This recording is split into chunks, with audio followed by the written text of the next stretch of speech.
Hello, Silly people, and welcome back to the channel. My name is Trey, and today it is Lore of the Silverhand and the Gryphon, the final illustration of the year, done in inks, or will be done in inks. But this is where we left off, and this is the sketch version of Lore, the Gryphon's Egg, and the Gryphon. But how this started, as always, is with a small thumbnail. This is the small thumbnail done on an index card, rough sketch. It has some perspective lines, it has the Gryphon's Egg, Lore, and the Gryphon, rough sketch to a sketch. And so this is what we have so far. And now it's time to bring this to comic book paper with the true tight pencils. This is what I would call tight enough that I could ink from, since I'm inking it myself. So now let's get this down to comic book paper. And so here we have on 11 by 17 comic book paper. This is the full tight pencils, and it's ready to be inked. And so the stage is set and we're ready to paint. So I have my brush and two nibs. The brush is a Sable Series 7 number 3. The nibs are Crowquill and a G-pen nib. I have a holder for my inks, and we're ready to get started. So the brush is up first, and I have a scratch sheet on the side that I use to wipe off the excess ink, and then we're getting ready for the hair is first. So I usually do the hair with this natural brush because I feel it has the feel of actual natural hair, and so that's what I usually start with. And I'm not exactly the best with the brush. I've just started using it more recently, and I'd like to get better at it, and that's why I'm doing my practice. And I feel like it's one of the most fun tools in inking.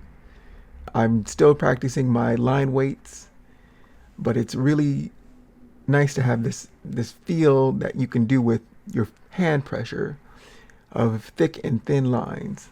Haven't quite mastered it, but we're getting on our way.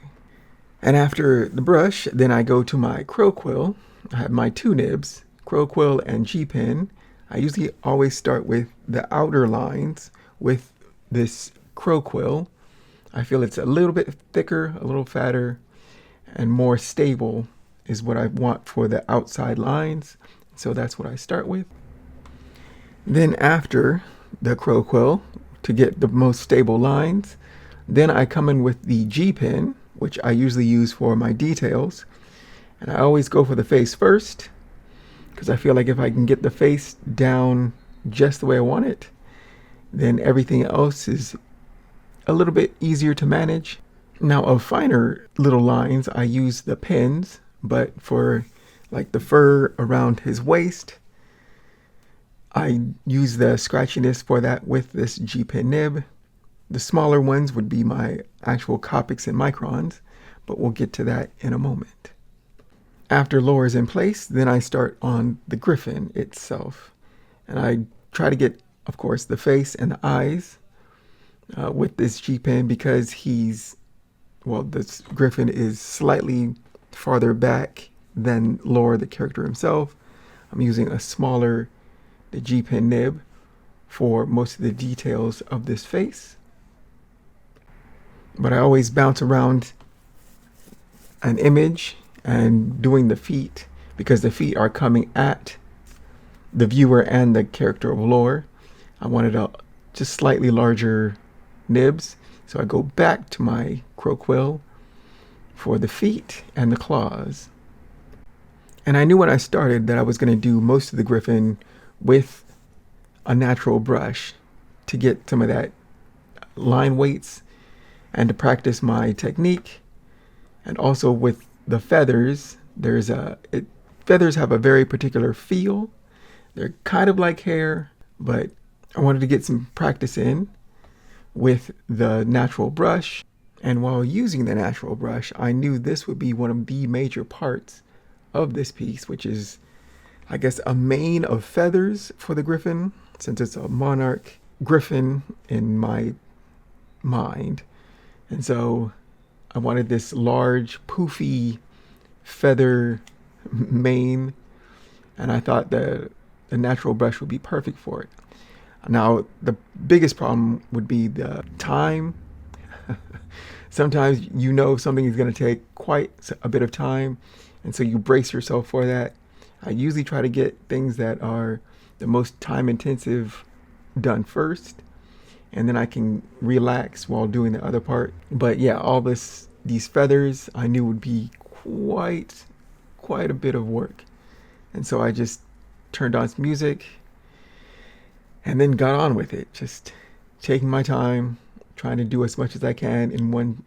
If you need to break it up, you can break it up, take breaks and whatnot, but I knew I had to get it done. It's now at this point where I feel pretty good about the whole image. I have most of the lore blocked in. I have the Gryphon pretty much locked in. And now it's going on to the backgrounds. The backgrounds are going to use mostly with this Crowquill pen. And now that I have most of the major forms, the character lore, the Gryphon, the background, now I can start to focus on detailing. And so first I start with the Gryphon. I'm doing the G-pen nib for the details of the feet. Then I also use the Crowquill for the Gryphon's egg, because I want a nice thick fat line. I go over the bottom part multiple times to get it just the thickness that I want. And I think that is the end of the nib portion. And so now I think I have most of the phase 1 done. My brushes, nibs, and now we're moving on to more pen work, the Copics and Micron portion. That everything is now in place and locked. So now that the major parts are in place, we're on to the pens. And I feel I start to settle down now that I have the basics mostly done. And we go back to the face to try to get all the details that I'm not too sure about doing with the nibs. I want something just a little bit finer. I also used the nibs for straight edges, straight lines, like for this sword hilt, most the sword, the scabbard, and other pieces that aren't natural forms. I usually start to use the pens and rulers if I need to. Other than that, it's more just hand and looking at it. And another extensive part that I knew I would have to get to was the dust and wind being kicked up by the Gryphon. And it's just a simulation of particles moving through the air and the air moving things around. And I knew this part would be a little bit lengthy because there's just a lot of little fine lines moving diagonally, and I just had to go in and pretty much just get it done. And with this final pass of detail marks for the wind particles, I think I am now done with the pen part, well, not first phase of pens, and now I can move on to values, which I think will really punch up the image and give it a sense of depth. But I always save what I got and scan it in so I have a clean record of what I've done. So here it is, the image, clean, what I call clean inks. I give it a scan, so when I'm doing something, if I do something wrong, I always have a nice clean image that if I want to take to watercolor, I can. I like to have options. And now we're moving on to value. So I have a container of water. I have a container with some watered down inks. So this is very clean water, dirty, well, contaminated water with the inks, and then a pure, fresh inks. And I do this in rounds. I'm going to start with the egg because I want this, there's this pattern that I have in mind for the egg. It's kind of like a waveform crown in values that I can then touch up later. But first I put down some water and then I stain it with the ink values, or water with inks. And I usually go from back to front, but I usually try to do the backgrounds first because I knew the backgrounds would have a lot of values in it. So there's a lot of staining, but this is just the first pass, and I try not to get too, I guess, involved or This is just the first pass. We're just laying the foundation for what will come later. Then once the background's in place, then I go for the characters. The sun is behind the Gryphon, so the Gryphon will be in shadow. So I was going to do the whole Gryphon with an ink wash, well, probably two layers of ink wash. And then once the ink wash is done for the Gryphon, I'll go to lore, and then I'll bounce between those to make another layer of ink wash. As for lore himself, I do a couple of rounds of ink wash for his hair, but also for his clothes and equipment. I could do it for his skin tone because he has a darker skin tone, but I think I might do that in computer with Eclipse Studio Paint, but I'll think that through. Other than that, I'll go for his equipment. And for lore himself, I use a lot of the ink wash to indicate shadows on the form. I try to think of the light source and where shadows would fall on lore himself, and I try to touch that up as needed, but also darker parts like black hair, equipment, anything that would be sort of a color, but then I can also push those values with hatching and cross hatching. So I'm trying to juggle all of these things in my mind as I'm composing this. Then once I have the values, then I start layers of ink staining. And so for the hair first, for lore, I put down either clean water or some lighter ink wash, and then I stain it with the darker inks. So right now I'm putting down, trying to get more coverage, making it very wet, very messy, but I'm staining it, and then I'll introduce some darker ink to the wet parts, and you can see it fade and spread into where it is wet. It'll look darker where it is drier, so I try to keep things that are closer to a light source very, very wet. But this is a very messy process, and so I try to keep that in mind and try to do this only sparingly, as I don't want to mess things up. I do the same with the pants because they are darker, but I want the light source is behind him, and so slightly on the sides it'll be slightly more faded, while in the front it is darker. So I try to keep that in mind of light sources and all of that while I'm inking this and staining it. And lastly, I put in the eyes for the Gryphon with this ink, the eyes and the claws. On the background, I can get a little bit looser on the ink staining, and I kind of just play with it and have fun, even though it's also flip it upside down so I can pull the ink from the bottom to the top and then do that in reverse and pull it towards the bottom wherever I need it to pull. And then finally I do more staining with the particle effects for the grit and dirt that would be kicked up by the Gryphon, and I want it darker around his left hand.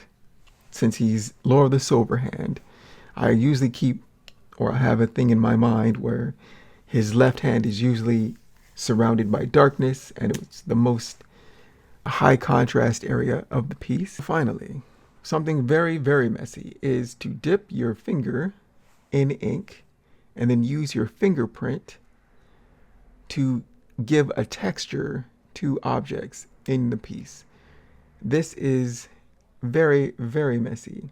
I do not do this often. Actually, I've just kind of started using it, but I do love doing it. It is so fun. Messy, very, very much so. Please be careful. But I like, just dabbing my finger in ink or putting it ink off to the side, and then you can dip your finger in that and then stamp your fingerprint onto the piece, smudge that, move that around.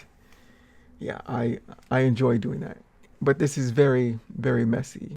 And now with all of that done, I go back to the pen, Microns and Copics, and now is the long, long process of detailing. So now I'm going to the Gryphon because I know he's going to probably need the most work. And then trying to get the individual feathers and enough to give it some hint of shadows and movement and motion and different effects. But I bounce around the image of the Gryphon part, and especially with the claws, I try to sharpen those up. The shadows and anything I can think of. The patterns of the eyes on the wings. Anything I can think of, I do at this point. And then after the Gryphon, it's on to lore. I bring his eyebrows in and darken areas of the shadows where the eye sockets sit. And then I move all around the figure. Now, I myself am fairly new to hatching and cross-hatching, but I really like the process of doing it.